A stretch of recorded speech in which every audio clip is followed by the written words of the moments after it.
El diumenge es preveu un partit complicat per a la Rapitenca, ja que necessita sumar els 3 punts per allunyar-se de les últimes posicions de la classificació i salvar la categoria.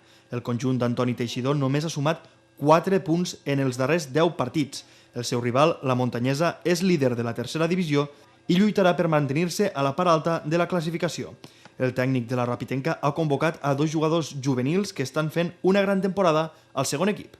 Estem fent una segona part de la Lliga, de veritat que criminal, però bueno, aquestes circumstàncies passen, aquest any han passat moltes coses, no tenim queixa del club en cap moment, està al dia, vull dir, amb tots els nivells, som nosaltres potser els que per una raó o altra ens falta una miqueta de condició, diguem-ho així, no?